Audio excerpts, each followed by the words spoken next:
Yılların düşer önce, büyür yavaş yavaş.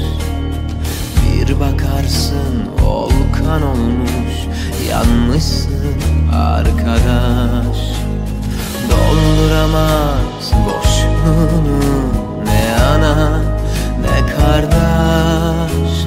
Bu en güzel, bu en sıcak duygudur arkadaş.